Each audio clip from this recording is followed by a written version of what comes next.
नमस्कार दोस्तों। आज एनसीईआरटी साइंस का जो टेक्स्ट बुक है उसका क्लास 8 का हम लोग साइंस का समरी देखेंगे।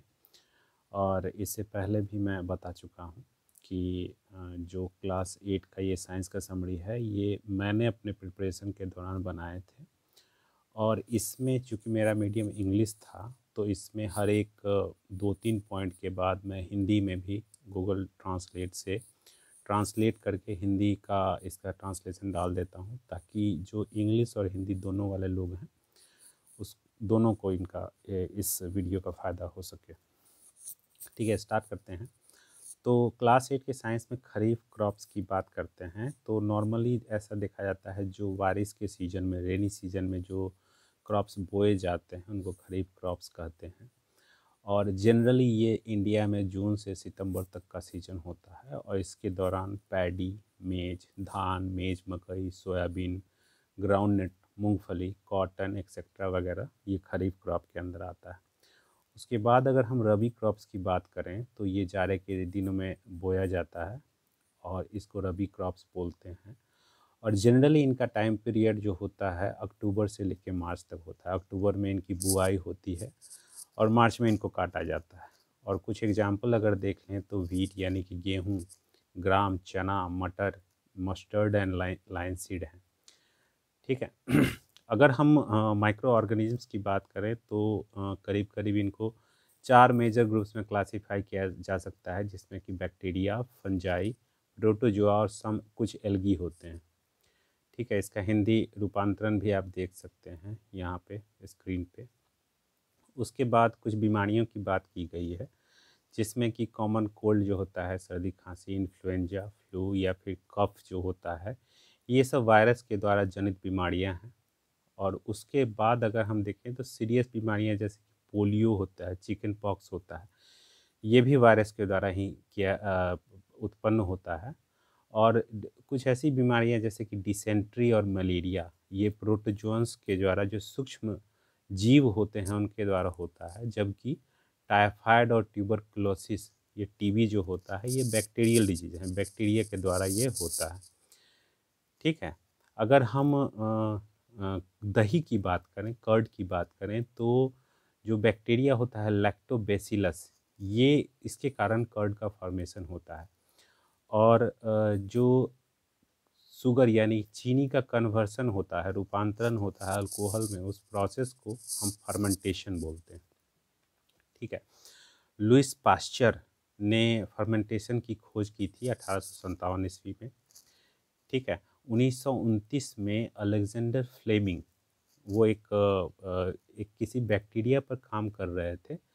उसके बाद उन्होंने देखा कि छोटे छोटे ग्रीन मोल्ड्स यानी कि ग्रीन पौधे की तरह उग गए उनके जो जिस प्लेट में वो उनको उगा रहे थे।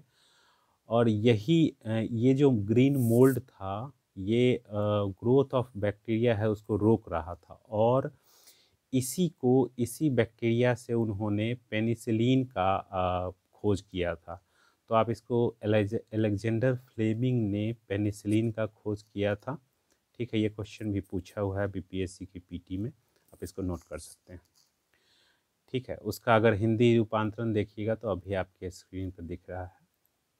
उसके बाद देखते हैं तो एडवर्ड जेनर, इन्होंने वैक्सीन स्मॉल पॉक्स के लिए वैक्सीन खोजा था 1798 ईस्वी में। ठीक है। उसके बाद एनाफिलीज मॉस्किटो, मच्छर जो होते हैं, ये मलेरिया के पैरासाइट को लेके चलते हैं, उसके वाहक होते हैं। और जो फीमेल एडिस मॉस्किटो होती है, ये डेंगू वायरस का कैरियर के रूप में काम करती है। इसके बाद एक टेबल दिया हुआ है जिसमें कि मानव में जो बीमारियां होती है उसको कौन से ऑर्गेनिज्म से होता है, किस मोड से वो ट्रांसमिट होता है, मतलब फैलता है, और क्या क्या उसको बचाने के लिए क्या क्या प्रिवेंटिव मेजर ले सकते हैं, उसके बारे में दिया हुआ है।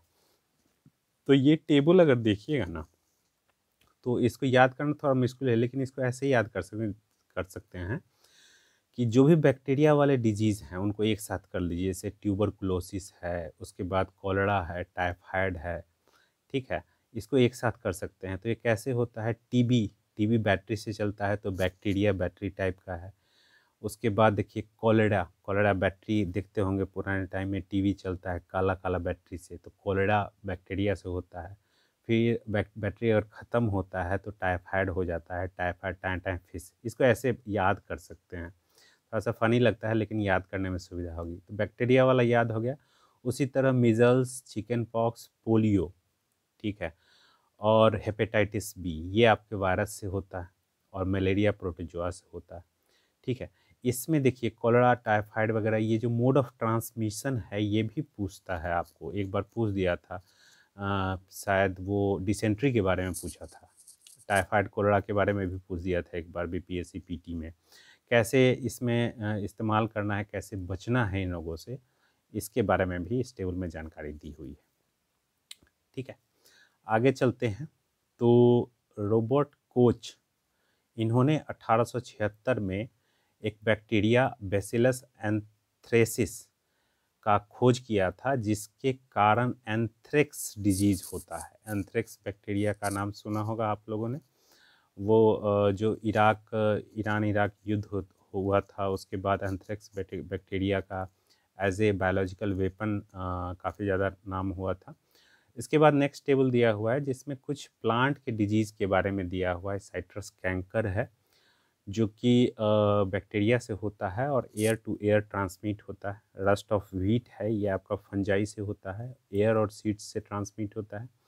और yellow vein of Mosaic of भिंडी, भिंडी को ओकरा भी कहते हैं, ये भी वायरस से हो सकता है, होता है, और ये इंसेक्ट से ट्रांसमिट होता है, ठीक है। उसके बाद अगर देखें तो सोडियम बेंजोएट और सोडियम मेटाबाइसल्फाइड, ये कॉमन प्रिजर्वेटिव्स हैं। प्रिजर्वेटिव्स खाने की चीज़ों को प्रिजर्व करने के लिए या दवाइयों को प्रिजर्व करने के लिए प्रिजर्वेटिव्स का इस्तेमाल किया जाता है ताकि वो ख़राब ना ही हो। तो इसको आप याद रख सकते हैं। हमारे वातावरण में 78% नाइट्रोजन गैस है। उसके बाद पॉलीमर्स की एक बात कर रहे हैं कि पॉलीमर्स प्राकृतिक रूप में भी होता है, नेचर में भी। फॉर एग्जांपल कॉटन एक पॉलीमर है जो कि सेल्यूलोज का पॉलीमर है, और सेल्यूलोज जो होता है ये बहुत सारे ग्लूकोज यूनिट से मिलके बनता है। उसके बाद अगर देखें नायलॉन एक मैनमेड पॉलीमर है, मानव ने बनाया है इसको, और 1931 में इसको बनाया गया था बिना किसी प्राकृतिक रॉ मटेरियल के। या प्राकृतिक रॉ मटेरियल कहने का मतलब कि प्लांट या एनिमल से ये प्राप्त नहीं हुआ था इसका रॉ मटेरियल, और ये कोयले से बनाया गया था, वाटर और एयर से बनाया गया था। और ये नायलॉन जो है ये पहला फुल्ली सिंथेटिक फाइबर है। बहुत इंपॉर्टेंट है, इसको नोट करके रख लीजिएगा, ठीक है। अगर नोट करने का मन नहीं हो तो आप स्क्रीनशॉट लेके रख सकते हैं। इसका हिंदी रूपांतरण भी यहाँ पे स्क्रीन पे दिख रहा है अभी। और अगर हम मजबूती की बात करें तो नायलॉन जो होता है स्टील वायर से ज़्यादा मजबूत होता है, ठीक है। उसके बाद एक पॉलिस्टर है टेरिलीन, एक पॉपुलर पॉलिस्टर है। और पॉलीथीन और पीवीसी जो है ये थर्मोप्लास्टिक्स के कुछ उदाहरण हैं। उसके बाद अगर हम देखें तो टेफ्लॉन है जो एक स्पेशल टाइप का प्लास्टिक होता है जिसमें कि ऑयल और वाटर, तेल और पानी इसमें चिपकता नहीं है। और ये टेफ्लॉन जो होता है ये खाने के बर्तनों में नॉन स्टिक कोटिंग लगाने में इस्तेमाल होता है। ये भी क्वेश्चन पूछा हुआ है बीपीएससी में, बहुत इम्पोर्टेंट है। उसके बाद देखिएगा यूनिफॉर्म्स ऑफ फायरमैन, यानी कि जो अग्निशामक जो फायर फाइटर्स होते हैं जो आग बुझाने का काम करते हैं, उनके कपड़ों पे मेलामाइन प्लास्टिक की कोटिंग होती है। और ये मेलामाइन प्लास्टिक की कोटिंग होने से ये आग से इनको सुरक्षित करते हैं, बचाते हैं, ठीक है। उसके बाद अगर देखें तो सोडियम मेटल के बारे में, जो कि काफ़ी रिएक्टिव होता है, एटॉमिक नंबर 11 होता है इसका, और ये ऑक्सीजन और पानी में काफ़ी ज़्यादा तेज़ी से रिएक्ट करता है। आप सोडियम को हमेशा केरोसिन वायल में रखते हैं, ये भी एक इम्पॉर्टेंट बात है। और देखिएगा कि जैसे ही इसको पानी में डालिएगा फटाक से, मतलब पटाखा की तरह आवाज़ करता है वो, और बहुत सारा हीट जनरेट होता है, इसलिए ये केरोसिन में रखा जाता है। उसके बाद नेप्थलीन बॉल्स जो होते हैं, जो घर में कपड़े वगैरह में कीड़े लग जाते हैं, ठीक है, वो नेप्थलीन बॉल्स होते हैं और ये कीड़े वगैरह को भगाते हैं, और ये कोलतार से बनाया जाता है, ठीक है। उसके बाद एक बिटुमिन प्रोडक्ट है, पेट्रोलियम प्रोडक्ट है। और ये कोलतार की जगह पे आजकल मतलब रोड पे मेटलिंग करने के लिए, मतलब रोड पे जो बिछाते हैं कोलतार, उसकी जगह पे आजकल इस्तेमाल हो रहा है। ठीक है। उसके बाद है कि कोल गैस जो होता है वो कोल की प्रोसेसिंग करके जो कोक उत्पन्न किया जाता है उसमें कोल गैस निकलता है। ठीक है। उसके बाद एक है, इम्पोर्टेंट नहीं है, सबसे पहले जो दुनिया का पहला तेल का कुआं है वो पेंसिल्वेनिया यूएसए में ड्रिल किया गया था 1859 में। 8 साल के बाद 1867 में माकुम असम में तेल का कुआं खोजा गया था। भारत की अगर बात करें तो असम, गुजरात और मुंबई हाई में तेल मिलता है, और गोदावरी और कृष्णा की रिवर बेसिन में भी तेल मिलता है। ठीक है, ये इसका हिंदी रूपांतरण है। पेट्रोलियम को ब्लैक गोल्ड भी कहते हैं इसके कॉमर्शियल वैल्यू के कारण। और अगर नेचुरल गैस की बात करें तो भारत में त्रिपुरा, राजस्थान और महाराष्ट्र में, और साथ ही साथ कृष्णा गोदावरी डेल्टा में पेट्रोलियम मिलता है, नेचुरल गैस मिलता है। उसके बाद देखते हैं कि माचिस की तीली के बारे में, कि इनके हेड पे, उसके सबसे ऊपर वाले हेड पे एंटीमनी ट्राइसल्फाइड और पोटेशियम क्लोरेट का मिक्सचर रहता है। और ये मिक्सचर अब इसका जो ऊपर वाला सरफेस होता है, माचिस की तीली के ऊपर वाला सरफेस, उस पर ग्लास और थोड़ा सा रेड फॉस्फोरस का कोटिंग होता है, जो कि कम डेंजरस होता है। जब जब भी माचिस की तीली को रगड़ने वाले सरफेस पे रगड़ा जाता है तो थोड़ा सा रेड फास्फोरस जो होता है वाइट फास्फोरस में कन्वर्ट कर जाता है, और ये वाइट फास्फोरस जो होता है पोटेशियम क्लोरेट के साथ रिएक्शन करके हीट जनरेट करता है, और यही हीट एंटीमनी ट्राइसल्फाइड को जलाने लगता है। इसी के कारण माचिस जलती है। तो इस वाले लाइन से आप समझ जाइए, एंटीमनी ट्राइसल्फाइड और पोटेशियम क्लोरेट होता है, जो अपर वाला सरफेस होता है उस पर रेड फास्फोरस का कोटिंग होता है, और जब उसको रगड़ा जाता है तो रेड फास्फोरस वाइट फास्फोरस में कन्वर्ट हो जाता है, और ये पोटेशियम क्लोरेट के साथ रिएक्शन करके हीट जनरेट करता है, जो कि एंटीमनी ट्राइसल्फाइड को जला देता है, और माचिस की तीली जल जाती है, अगरबत्ती हम जला लेते हैं। ठीक है। उसके बाद अगर देखें तो जो फायर एक्सटिंग्यूशर है उसका वो CO2 का इस्तेमाल किया जाता है आग को बुझाने के लिए। फायर एक्सटिंग्यूशर जो बनाते हैं उसमें CO2 का इस्तेमाल किया जाता है। और एक दूसरा CO2 बनाने का एक दूसरा तरीका है कि सोडियम बाइकार्बोनेट या फिर पोटेशियम बाइकार्बोनेट को अगर हम बहुत ज़्यादा मात्रा में छोड़ें तो ये सारे केमिकल्स जो सोडियम बाइकार्बोनेट या पोटेशियम बाइकार्बोनेट होते हैं, ये CO2 छोड़ते हैं और आग बुझ जाता है। ठीक है। फास्फोरस जो होता है ये रूम टेम्परेचर पे जलने लगता है, वाइट फास्फोरस, अभी हमने बात की थी माचिस की तीली वाले में। और जो किसी भी फ्यूल का, किसी भी ईंधन का कैलोरीफिक वैल्यू होता है उसका यूनिट होता है किलो जूल पर किलोग्राम। उसके बाद अगर देखें तो कोल और डीजल के जलने से सल्फर डाइऑक्साइड गैस जनरेट होती है। काफ़ी ज़्यादा इसमें सफोकेशन होता है, घुटन होता है, और ये कॉरसिव गैस है। उसके बाद पेट्रोल इंजन जो होता है ये नाइट्रोजन का ऑक्साइड भी छोड़ता है। अब देखते हैं ऑक्साइड ऑफ सल्फर, जो सल्फर डाइऑक्साइड होता है, और नाइट्रोजन होता है, नाइट्रोजन डाइऑक्साइड, ये रेन वाटर में यानी कि बारिश के पानी में घुल करके एसिड बनाते हैं, और इसी एसिड को एसिड रेन भी बोला जाता है। ठीक है।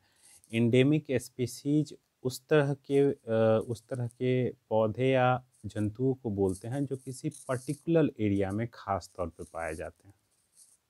ठीक है, यह उसका हिंदी रूपांतरण हुआ। उसके बाद अगर देखें तो सतपुरा नेशनल पार्क, राष्ट्रीय उद्यान जो है वो भारत का पहला रिजर्व फॉरेस्ट था, और इसमें टीक पाया जाता है, फाइनेस्ट इंडियन टीक पाया जाता है। उसके बाद अगर देखें रेड डेटा बुक, एक बुक होता है जिसमें कि सभी इंडेंजर्ड मतलब विलुप्त प्राय प्राणियों का लिस्ट होता है ये। उसके बाद कुछ बायोडाइवर्सिटी रिजर्व के बारे में दिया हुआ है, यह हालांकि ये पुराना बुक है।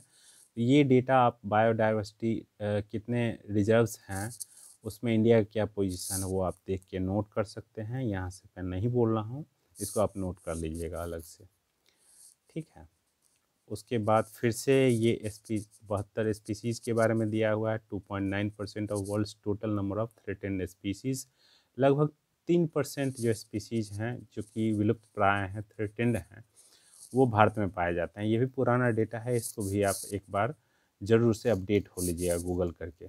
उसके बाद अगर नेक्स्ट हम देखें discovery of cell, Robert Hooke ने 1665 में सेल का खोज किया था, और ये भी क्वेश्चन बीपीएससी में आया हुआ है। क्लास 8 का जो ये बुक है काफ़ी इम्पोर्टेंट है, आप इनको ज़रूर से देखिए।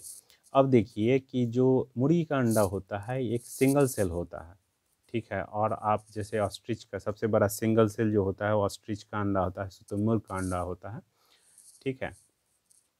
अब वाइट ब्लड सेल की भी अगर बात करें तो ये भी एक सिंगल सेल है, और बट ये वाइट ब्लड सेल है ये अपना शेप यानी कि इसका आकार जो है उसको चेंज कर सकता है। उसके बाद अब वाइट ब्लड सेल तो एक सेल है, बट अमीबा एक जो जीव है वो भी एक सिंगल सेल्ड होता है, और ये पूरा का पूरा एक जीव ही होता है। तो सिंगल सेल का जीव भी होता है white blood cell, sorry amoeba, ये उसका हिंदी रूपांतरण है। उसके बाद सबसे छोटा सेल जो होता है 0.1 से 0.5 माइक्रोमीटर का होता है बैक्टीरिया में, और सबसे जो बड़ा सेल होता है 170 mm गुना 130 mm का, ये शुतुरमुर्ग का अंडा होता है, ठीक है। अब एक के अंदर जो एल्बुमिन होता है, और वो बॉयल करने के बाद ये वाइट वाला पार्ट जो होता है ये सॉलिड बन जाता है, उसको एल्बुमिन का पार्ट होता है ये, और जो पीला वाला पार्ट होता है उसको यॉक बोलते हैं। उसके बाद क्रोमोजोम तभी हमें दिख सकते हैं जब सेल डिवीजन होते रहता है, मतलब जब सेल एक सेल से दो सेल में बनते रहता है उस समय हम क्रोमोजोम्स को देख सकते हैं। और जो लिविंग सेल होता है मतलब जीवित जो सेल होता है उसका जो कंटेंट होता है उसको प्रोटोप्लाज्म भी बोलते हैं। अब प्रोटोप्लाज्म जो होता है, अब प्लास्टिड्स जो होते हैं सिर्फ ये प्लांट सेल में, मतलब प्लांट यानी पौधों की कोशिकाओं में पाया जाता है। और जो ग्रीन प्लास्टिड होता है जिसमें कि क्लोरोफिल होता है, इसको क्लोरोप्लास्ट भी बोलते हैं। इसी के कारण पौधे अपना खाना भी बनाते हैं, ठीक है। उसके बाद अगर देखें क्लोनिंग ऑफ एनिमल्स पे है दिया हुआ, तो सबसे पहले Scotland Roslin institute Edinburgh Scotland में वैज्ञानिक थे इयान विल्मट, इन्होंने सबसे पहले क्लोन शिप बनाया था, उसका नाम डॉली था, ठीक है। अब वर्कर बीज जो मधुमक्खी का छाता होता है उसमें एक रानी मधुमक्खी होती है और बाकी वर्कर काम करने वाली मधुमक्खियाँ होती है, और इनका काम होता है कि जो मधुमक्खी का छत्ता है उसका टेम्परेचर 35 डिग्री सेल्सियस मेंटेन करके रखें, ताकि जो अंडे हैं अंडे वो इंक्यूबेट हो सकें, मतलब अंडों से जो बच्चे निकलते हैं। तो रानी मधुमक्खी का काम अंडे देना होता है, ठीक है। उसके बाद लड़कों में जो वॉइस बॉक्स होता है उसको एडम्स एप्पल भी बोलते हैं। और उसके बाद इंडोक्राइन ग्लैंड्स जो होते हैं वो हार्मोन्स डायरेक्टली ब्लड स्ट्रीम मतलब खून में छोड़ते हैं, और इसको इंडोक्राइन ग्लैंड्स को डक्टलेस ग्लैंड्स भी बोलते हैं। कुछ ग्लैंड्स ऐसे होते हैं जिनमें कि जो कि हार्मोन छोड़ने के लिए नली का इस्तेमाल करते हैं, जैसे कि स्वेट ग्लैंड्स हैं, वाइल ग्लैंड्स हैं या सैलिवरी ग्लैंड्स हैं। ये इनमें एक नली का इस्तेमाल होता है, बट जो इंडोक्राइन ग्लैंड्स हैं उसमें नली का इस्तेमाल नहीं होता है, ठीक है। उसके बाद अगर देखें तो मानव में जो मिल्क सेक्रेटिंग ग्लैंड्स होते हैं वो ब्रेस्ट में डेवलप होते हैं, और इनका जो कंट्रोल होता है वो इंडोक्राइन ग्लैंड एक होता है पिट्यूटरी ग्लैंड। पिट्यूटरी ग्लैंड इनको कंट्रोल करता है। और उसके बाद अगर हम बात करें तो जो लार्वा से एडल्ट में ट्रांसफ़र होते हैं, इस प्रोसेस को मेटामॉर्फोसिस भी बोलते हैं, और ये कीड़ों मकोड़ों में होता है। और ये जो होता है ये भी हार्मोन्स के द्वारा ही कंट्रोल होता है। अगर हम मेढक की बात करें, फ्रॉग की बात करें, तो ये थायरॉक्सिन जो हार्मोन होता है उससे कंट्रोल होता है, और ये थायराइड ग्लैंड जो मेढक में होता है उसमें प्रोड्यूस होता है। और ये थायरॉक्सिन का जो प्रोडक्शन होता है ये पानी में आयोडीन होगा तभी वो होगा। तो इसके कारण अगर जिस पानी में आयोडीन की मात्रा सफिशिएंट अमाउंट में नहीं है, उसमें जो टैडपोल्स होते हैं, छोटे मेढक के जो बच्चे होते हैं, वो एडल्ट मेढक नहीं बन पाते। ठीक है। अब ऑटो वॉन ग्वेरिक जो एक जर्मन साइंटिस्ट थे, उन्होंने एक पंप का आविष्कार किया था जो कि वैक्यूम पंप, मतलब कि हवा किसी भी बर्तन से हवा निकाल देगी, उसको वैक्यूम बना देगी। ठीक है। उसके बाद अगर हम दूसरा देखें तो फ्रिक्वेंसी का डेफिनेशन दिया हुआ है, नंबर ऑफ ऑसिलेशंस पर सेकेंड, और फ्रिक्वेंसी का जो यूनिट है वो हर्ट्ज है, इसका सिंबल HZ है। और 1 हर्ट्ज का जो फ्रिक्वेंसी है इसका मतलब होता है 1 ऑसिलेशन पर सेकेंड। ये भी क्वेश्चन आपका पूछा हुआ है कि फ्रिक्वेंसी का यूनिट क्या है, हर्ट्ज। ये भी आप BPSC में पूछा हुआ क्वेश्चन है। ठीक है। उसके बाद अगर देखें तो साउंड का जो लाउडनेस होता है ये प्रोपोर्शनल होता है square of amplitude of vibration producing. मतलब कोई भी जो ध्वनि का सोर्स होता है वो वाइब्रेट करता है तो उसके कारण ध्वनि उत्पन्न होती है। और जितना एम्पलीट्यूड होगा, मतलब अगर एक बीच में सेंट्रल लाइन से जितना दाएं और जितना बाएं, या ऊपर नीचे भी बोल सकते हैं, जितना दूर वो जाता है तो उस एम्पलीट्यूड से ही उसका साउंड का लाउडनेस डिसाइड होता है। और ये होता है स्क्वायर ऑफ द एम्पलीट्यूड से ये प्रोपोर्शनल होता है। अगर हम ह्यूमन की बात करें, ह्यूमन ईयर की बात करें, तो जो जिस ध्वनि को हम सुन सकते हैं उसका फ्रिक्वेंसी 20 से लेके 20,000 हर्ट्ज तक होता है। ये भी क्वेश्चन आपका BPSC में पूछा हुआ है। ठीक है। उसके बाद इलेक्ट्रोड्स के बारे में उतना इम्पोर्टेंट नहीं है। ठीक है। उसके बाद इलेक्ट्रोप्लेटिंग के बारे में दिया हुआ है। किसी भी मेटल पर डिज़ायर्ड मेटल का अगर हम लेयर जिस प्रोसेस से इलेक्ट्रिसिटी के द्वारा डालते हैं उसको हम लोग इलेक्ट्रोप्लेटिंग बोलते हैं। ठीक है। हिंदी वाला रूपांतरण यहाँ पे देख लीजिए। उसके बाद CFL जो होते हैं, जो बल्ब होते हैं उसमें मरकरी होता है और काफ़ी वो टॉक्सिक होता है। और उसके बाद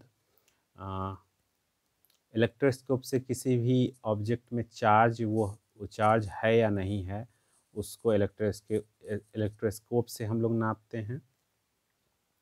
ठीक है।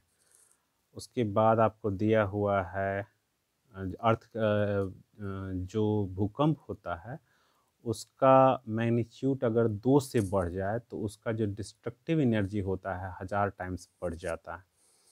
ठीक है। लॉ ऑफ रिफ्लेक्शन के बारे में दिया हुआ है। ठीक है। उसके बाद पेरिस्कोप एक मशीन है जो कि यूज़ किया जाता है पनडुब्बियों में, टैंक में, या फिर सोल्जर्स जो बंकर्स में रहते हैं बाहर की चीज़ों को देखने के लिए। ठीक है। रेनबो जो एक फिनोमेना है, इंद्रधनुष का फिनोमेना है, प्राकृतिक फिनोमेना है, ये डिस्पर्सन ऑफ लाइट के कारण होता है। ठीक है। अब किसी भी हम लोग किसी भी ऑब्जेक्ट को अगर देखते हैं तो 1/1 सेकेंड के 16वें भाग तक उसका इमेज जो होता है वो हमारे रेटिना से नहीं जाता है, मतलब रेटिना पे बना हुआ रहता है। अभी मान लीजिए आपने एक मेरा फोटो देखा और आपके रेटिना पर 1/16वां पार्ट तक 1/16 सेकेंड तक वो इमेज रहेगा। अगर उससे पहले दूसरा फोटो आ जाए तो ऐसा प्रतीत होता है आँख को कि वो सेम फोटो ही है। तो उसी के कारण मूवी चलती है, फोटोज़ दिखाए जाते हैं तो हमें लगता है कि वो पिक्चर लाइव है। ठीक है, यही है, हिंदी रूपांतरण है यहाँ पे। उसके बाद नॉर्मल आई जो आराम से जिस दूरी से पढ़ सकता है वो 25 सेंटीमीटर है। उसके बाद अगर देखें तो ब्रेल सिस्टम में जो कि जो भी जिनको नेत्र में ज्योति नहीं है जिन लोगों को, उनको पढ़ने के लिए एक अल्फ़ाबेट लुई ब्रेल ने बनाया था। उसमें 63 डॉट पैटर्न होते हैं, टोटल 63। ठीक है, 21 जुलाई 1969 को American astronaut Neil S Armstrong ने मून पे लैंड किया था। थोड़ा सा ट्रेडिशनल है बट 21 जुलाई काफ़ी इम्पोर्टेंट है। आप लोग देख लीजिए कि 21 जुलाई का और क्या होता है। ठीक है, विश्व योगा दिवस कब है, शायद वो भी 21 जुलाई का ही है, देख लीजिएगा एक बार। उसके बाद जो पृथ्वी का नियरेस्ट स्टार है सूर्य के बाद, उसका नाम अल्फा सेंचुरी है। अल्फा सेंचुरी की जो दूरी है 4.3 लाइट ईयर्स है। तो लाइट ईयर्स के बारे में पूछा हुआ था एक बार, ये किस चीज़ का यूनिट है? डिस्टेंस का यूनिट है, टाइम का यूनिट है, ये बीपीएससी में पूछा हुआ क्वेश्चन है, तो ये दूरी का यूनिट है। ठीक है, उसके बाद अगर एक पोल स्टार होता है, ध्रुव तारा जो होता है, वो अर्थ के पोल से सीधे ऊपर है, जिसके कारण हमें लगता है कि वो मूव ही नहीं करता, मतलब हिलता नहीं है बाकी तारे की तुलना में। ठीक है, उसका हिंदी रूपांतरण आप पढ़ सकते हैं। उसके बाद देखते हैं बिग डिपर है या फिर ग्रेट बियर, इसको सप्तर्षि भी बोलते हैं। इसके बाद देखिएगा तो जो पोल स्टार है ये हमारा साउदर्न यानी कि दक्षिणी गोलार्ध से, हेमिस्फेयर से दिखता नहीं है, साउदर्न हेमिस्फेयर से नहीं दिखता है। ओरियन एक दूसरा तरह का कॉन्स्टेलेशन है, तारों का समूह है जो कि शाम में दिख सकता है। उसके बाद जो सीरियस, जो सबसे ब्राइटेस्ट स्टार हम लोग को रात में दिखता है, ये ओरियन कॉन्स्टेलेशन यानी कि जो तारों का समूह है ओरियन, उसके पास रहता है, उसका नाम सीरियस है। ठीक है, ये रहा उसका हिंदी रूपांतरण। उसके बाद 8 प्लैनेट्स है जिसका कि अर्थ से दूरी से अगर हम देखें तो सबसे पहले मरकरी है, फिर वीनस है, फिर अर्थ है, फिर उसके बाद मार्स है, जुपिटर, सैटर्न, यूरेनस और उसके बाद नेपच्यून है। ठीक है, प्लूटो के बारे में, मतलब कभी तो उसको ग्रह में रखते हैं, कभी नहीं रखते हैं। लेटेस्ट में क्या है, प्लूटो को शायद फिर से उनको ग्रह का संज्ञा दे दिया गया है। ठीक है, उसके बाद देखिएगा मरकरी के पास जो बुध ग्रह है उसके पास कोई भी अपना सेटेलाइट उपग्रह नहीं है। वीनस यानी कि मंगल जो है उसका भी कोई मून या फिर कोई भी उसका सेटेलाइट अपना नहीं है, उपग्रह नहीं है। और जो वीनस होता है, मंगल ईस्ट से वेस्ट यानी पूरब से पश्चिम रोटेट करता है, बट जो अर्थ का रोटेशन होता है वेस्ट टू ईस्ट होता है। ठीक है, और अर्थ जो होता है अंतरिक्ष से रिफ्लेक्शन ऑफ लाइट जो होता है वाटर और लैंड मास के कारण, उसके कारण ब्लू दिखता है। ठीक है, उसके बाद अगर हम देखें तो एक्सिस, अर्थ का एक्सिस जो रोटेशन का एक्सिस होता है उस ऑर्बिट के एकदम परपेंडिकुलर नहीं है, मतलब 90 डिग्री का कोण नहीं बना और थोड़ा सा टिल्टेड मतलब झुका हुआ है अर्थ। उसी के कारण जो ये झुकाव है, जो ऑर्बिट का प्लेन है और अर्थ का रोटेशन का एक्सिस है, ये जो झुकाव है उसी के कारण अर्थ पे सीजन बदलते हैं। ठीक है, जो इक्वेटर का प्लेन होता है उसको इक्वेटोरियल प्लेन बोलते हैं। ठीक है, और ये जो इक्वेटोरियल प्लेन्स है जो और ये 23.5 डिग्री पे झुका हुआ है। इसका मतलब अर्थ जो है, अर्थ का ऑर्बिटल प्लेन में जो एंगल बनता है वो 66.5 डिग्री का है। हिंदी में इसको पढ़ देता हूँ। भूमध्य रेखा के तल को भूमध्य रेखीय तल कहा जाता है। जिस तल में पृथ्वी सूर्य की परिक्रमा करती है उसे पृथ्वी का कक्षीय तल कहते हैं। ये दोनों तल एक दूसरे से 23.5 डिग्री कोण पर झुके हुए हैं। इसका अर्थ यह है कि पृथ्वी की दूरी 66.5 डिग्री कोण पर अपने कक्षीय तल में झुकी हुई है। ठीक है, मार्स थोड़ा सा रेडिश दिखता है और इसको रेड प्लैनेट भी बोलते हैं। मार्स जो होता है इसके 2 नेचुरल सैटेलाइट हैं, ठीक है। मार्स यानी कि हमारा मंगल हुआ, वीनस जो है वो शुक्र ग्रह है, ठीक है। मार्स को 2 सैटेलाइट है, वीनस मैंने पहले मंगल बोल दिया था, बट सॉरी फॉर दैट, ये शुक्र ग्रह है। उसके बाद अगर देखिएगा तो मार्स और जुपिटर के जुपिटर का जो रोटेशन का पाथ है उसमें काफ़ी ज़्यादा गैप है, और इसमें बहुत सारे स्मॉल ऑब्जेक्ट्स होते हैं, इनको एस्टेरॉयड्स बोलते हैं। तो ये मार्स और जुपिटर के ऑर्बिट के बीच में होते हैं, ठीक है। हेलिकॉमेट के बारे में जो पृथ्वी 76 साल के बाद सूर्य की परिक्रमा करता है वो, ठीक है, उसका जो टाइम है वो 76 साल है। और 21 मार्च और 23 सितंबर को सूर्य जो होता है पूरी तरह से ईस्ट में यानी कि पूर्व की दिशा में उगता है, और बाकी सभी दिन जो सूरज होता है या तो ईस्ट से थोड़ा सा उत्तर की दिशा में या फिर दक्षिण की दिशा में ये उगता है, ठीक है। उसके बाद हमारा एक टेबल है जिसमें दिया हुआ है इसका अर्थ से कंपैरिजन बाकी प्लैनेट्स का। देखिए जुपिटर जो है वो 11 गुना ज़्यादा बड़ा है पृथ्वी से, ठीक है। एक थोड़ा सा कोपरनिकस का स्टोरी दिया हुआ है जिसमें कि एक इम्पॉर्टेंट है 1609 में गैलीलियो ने अपना टेलीस्कोप डिज़ाइन किया था,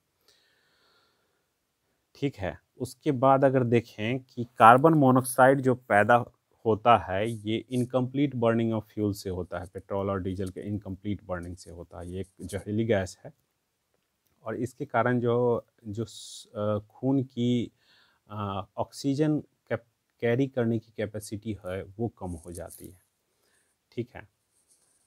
उसके बाद फिर से एसिडी रेन का दिया हुआ एक्सप्लेनेशन। आप थोड़ा सा इसमें यही जानिए कि एसिड रेन जो होता है मार्बल जो मोनूमेंट्स होते हैं यानी जैसे ताजमहल है उसका जो संगमरमर होता है उसको ये ख़राब कर देता है, और उसको मार्बल कैंसर भी बोलते हैं। एसिड रेन से मार्बल कैंसर होता है। CO2 जो होता है हीट को ट्रैप कर लेता है, मतलब सोख लेता है ऊष्मा को, और जिसके कारण कि अर्थ का एटमॉस्फेयर जो होता है उसका टेम्परेचर बढ़ रहा है, इसी को ग्लोबल वार्मिंग कहते हैं। कुछ अदर गैसेस हैं जैसे मीथेन है, नाइट्रस ऑक्साइड है, वाटर वेपर है, ये भी ग्लोबल वार्मिंग में सहायक होते हैं, और इसको भी ग्रीन हाउस गैसेस कहते हैं। यानी कि carbon dioxide, methane, nitrous oxide और वाटर वेपर जो हैं ये ग्लोबल वार्मिंग के लिए ग्रीन हाउस गैसेस हैं, ठीक है। उसके बाद क्योटो प्रोटोकॉल के बारे में दिया हुआ है। इसमें दिया हुआ है कि ग्रीन हाउस गैसेस को के एमिशन को कैसे रोकना है। गंगा की अगर बात करें तो गंगा एक्शन प्लान जो 1985 में लॉन्च हुआ था, इसका काम था ये टॉप 10 मोस्ट इंडेंजर्ड रिवर्स यानी कि विलुप्त प्राय नदियाँ में से एक है गंगा, और ये केमिकल कंटामिनेशन के कारण होता है, और ये केमिकल जो होता है गंगा के पॉल्यूशन में आर्सेनिक, लीड या फ्लोराइड्स हैं, ये प्लांट्स एंड एनिमल्स में टॉक्सिसिटी यानी कि विष फैलाते हैं। जो पानी पीने लायक होता है उसको पोर्टेबल वाटर कहते हैं, और ये परसेंटेज जो दिया हुआ है ये अपडेटेड नहीं है, तो इसको आप कितना परसेंट पॉपुलेशन को सेफ़ ड्रिंकिंग वाटर मिलता है या नहीं मिलता है, एक बार इसको देख लीजिए। क्लोरिनेशन जो यूज़ किया जाता है ये केमिकल मेथड है पानी को साफ़ करने के लिए, ठीक है। इसका ये हिंदी रूपांतरण है। बस क्लास 8 के साइंस में इतना ही था इम्पोर्टेंट जो मुझे लगा था। आप लोग चाहें तो इसको स्क्रीनशॉट लेके इसका नोट भी बना सकते हैं, और बिल्कुल रिवाइज करते रहिए। मैं आगे के वीडियोस में क्लास 9 का वीडियोस डाल दूँगा। बहुत बहुत धन्यवाद। Thank you.